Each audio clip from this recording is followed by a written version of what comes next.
Hey guys, welcome back to Carib 21 Network. So I have two stories that I'm going to be reacting to today, and these two stories they're coming out of America. And the thing about these stories, when I first saw them, the first thing that came to my mind that it's probably a good thing that the Jamaica Labour Party won the election, and because I believe that the Jamaica Labour Party, the continuity of the government, that they are more likely equipped to deal with these type of situation with the American government, especially under this Donald Trump administration. I think sometimes it is not good to change government, especially when you have a difficult government to deal with, such as the Trump administration. And I don't think it's a secret that the American government, not just this Trump administration, but the American government overall, have had a better relationship with the Jamaica Labour Party. I think it's safe to say that the American government, that they are more comfortable dealing with the Jamaica Labour Party as opposed to the People's National Party. And this is something that we could trace back to their relationship with Bustamante and the rough relationship that they had with Michael Manley. So the two stories that I want to talk about, first I want to talk about a Jamaican living in America for decades, being deported under the Trump administration, third country deportation, and he was sent to Africa. So I'm going to press play and going to react to this video. Jamaican man who was deported by the United States to the southern African country of Eswatini, formerly Swaziland, is now in Jamaica. Orville Etoria was deported to Eswatini in July and held in a maximum security prison there for more than 7 weeks without charge. Etoria, a Jamaican national who had lived in the United States since childhood with lawful permanent resident status, was deported in July under President Donald Trump's third country deportation program, a policy that sent individuals to nations where they had no ties. On Sunday, September 21st, 2025, Orville Etoria was repatriated to Jamaica. He was warmly welcomed by members of his family. Okay, guys, so that's the first story that I want to look at. So it is so interesting that I don't know why if it's easier to to deport people to a third country. I'm not sure the logic behind it, but Jamaica has always been willing to accept people being deported back to Jamaica.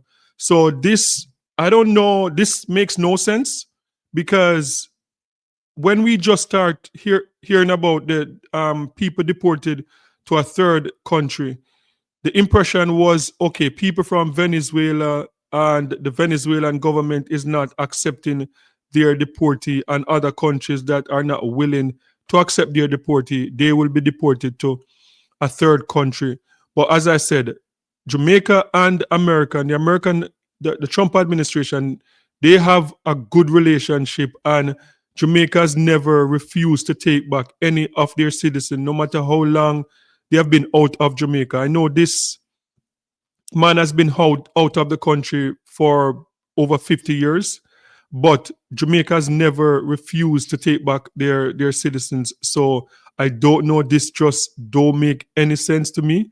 And as I said, I believe that this administration, the thing with Kamina Johnson Smith, she has been working really hard for the past 5 years, and we have seen her up and down all over the world, doing the work of foreign affairs minister and dealing with this Trump administration right now. I think that she's the best person for it.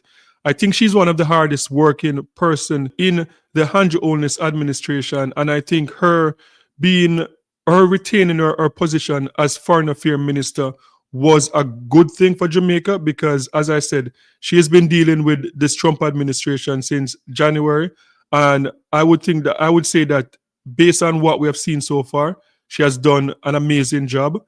We have seen her a couple of times at the United Nations Assembly, and she represents Jamaica well. So I believe that this administration, the Andrew Holness administration would be better equipped dealing with this Trump administration, because I believe that a fresh People's National Party coming in now with a lot of new members of parliament that have never had this type of experience, that would have been very difficult for them to deal with. So the next story I want to talk about is the H1B visa, and the Trump administration now applying $100,000 per year to get one of this visa. And I believe that this Jamaica, out of any other country within the Caribbean, is going to be affected the most. So I'm going to click play and we'll see what the Trump administration, they're saying about this H1B visa. Highly skilled laborers who work in fields that Americans don't work in to come into the United States of America. We need workers, we need great workers, and this pretty much ensures that that's what's going to happen. I think, Sean, do you agree with that? Well, they're $100,000 per year. So the whole idea is no more will these big tech companies or other big companies train foreign workers. They have to pay the government $100,000, then they have to pay the employee. So it's just not economic. If you're going to train somebody, you're going to train one of the recent graduates from one of the great universities across our land, train Americans, stop bringing in people to take our jobs. That's the policy here, $100,000 a year for H-1B visas, and all of the big companies are on board. We've spoken to them about the gold card. They love it. They love it. They really love it. They need it. H-1Bs are sometimes used by people already in the country legally on other visas or student visas. Does this apply to them or to renewals, or does it only apply to people applying for the first time from abroad? Renewals, first times, the company needs to decide, do they want, is that person valuable enough to have $100,000 a year payment to the government, or they should head home and they should go hire an American. The whole idea, it's annual, and it's for total, it can be a total of 6 years. So $100,000 a year, so either the person is very valuable to the company and America, or they're going to depart and the company's going to hire an American, and that's the point of immigration. Hire Americans and make sure the people coming in are the top people. Stop. Okay, so this new policy, this $100,000 a year for H-1B visa, this is crazy. And I just believe that this is going to backfire. And I know that the Trump administration, they're too proud to say when something is failing. We see what happened with tourism in America. Tourism has gone down like drastically in America. They're losing millions of dollars. Like some states are right now on the verge of bankruptcy, because especially people from Canada, they are not going to America anymore because of some of the stuff that Trump is doing. But with this H-1B visa now, it is so ridiculous, because Lutnick, this man here, this this crazy guy right here, he's talking as if this is only going to impact the tech community. If it's only the tech community, that is a different thing. But this is going to impact healthcare in a big way. This is going to impact healthcare in a big way. And I know that Jamaica sent a lot of doctors, a lot of nurses, a lot of other medical workers to America, who they go on this H-1B visa. And they're talking about training Americans to do the job. And one thing we know, like in North America, in Europe, a lot of people within these countries do not want to be doctors. They don't want to be nurses. They don't want to be in the healthcare profession. So good luck finding nurses. Good luck finding doctors in America that are not coming from other countries. And this, to me, this is pretty much a ban. This is pretty much a ban, because I don't see any hospital who would be willing to pay $100,000 per year, plus to pay a doctor, a nurse, a medical technician to come to the hospital to work. And what I think is going to happen, a lot of Americans in the healthcare industry already, a lot of American citizens, they're probably going to be happy for this because they're probably going to be able to hold out now on their employers. They're going to say like, look, I'm going to quit unless you increase my wages by 30%. So I think that a lot of Americans who are already in the healthcare system, they're going to have a field day with this. But I think that this is going to backfire. There's no way there's any hospital paying for $100,000 per year to bring in people. And when it comes down to the tech giants, these tech giants, they're going to find a way to get around this because the people that are involved in tech, they don't have to have a presence within the country. They can work virtually. So this is just ridiculous, but let me click play and continue to hear what they have to say. The nonsense of letting people just come into this country on these visas that were given away for free.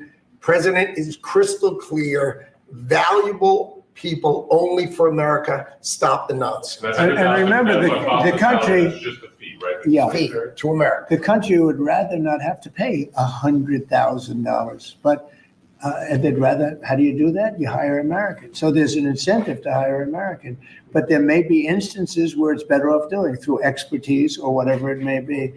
But they're both unbelievable, whether it's a gold card or anything else that we talked about today. To follow up on the visa question, I think this may be the next thing that you're signing, but for the H-1B visa action that you're doing It's gonna be today, next. We'll talk about that. you're very close to the technology Yeah. CEOs. Are they concerned about that? Everyone's going to be happy. And we're going to be able to keep people in our country that are going to be very productive people. And in many cases, these companies are going to pay a lot of money for that. And they're very happy about it. Okay, so what are my thoughts on this? I believe that, as I said, this idea is a crazy idea. And it is just unfortunate that this Trump administration is just so, like, I don't know, like they don't think through things before they do it. And it's just crazy because this is going to impact thousands of people. And as I said, focusing on Jamaica for the moment, because Jamaica is going to be impacted more than any other Caribbean country with this H-1B visa. And I believe conservatively, I think at least 10,000 Jamaican workers in America right now, especially within healthcare. A lot of Jamaican workers, a lot of nurses. I know a lot of nurses who move to America every day to work. I know people, medical, med tech, speech pathologists, like a lot of people in the healthcare industry goes to America and they go to apply their trade there. And this is sad because if you leave Jamaica now and you go to America and you're working there now for like 3-4 years, and now with the Trump administration said this new $100,000 now, it's even going to impact renewal. Just imagine that.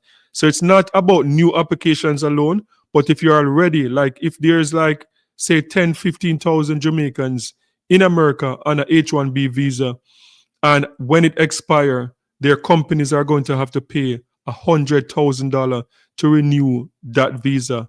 And I don't believe any company will pay that much money to renew visas.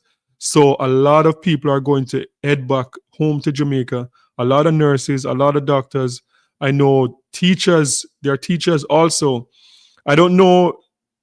I know most of the tech people that go to America are people from India, people from China that go there and work in tech. I know there are probably a few from the Caribbean, but most of the people from the Caribbean are in healthcare and teaching. So this is going to have a negative impact on Jamaicans that go to America to apply their trade every year. And I don't know what the Andrew Holness administration, how they're going to work this out.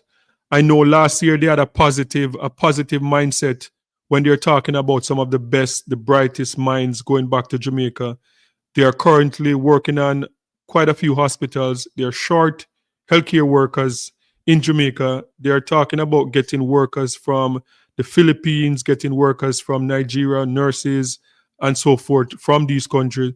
So maybe this might be a blessing in disguise for the Jamaican government. I don't know.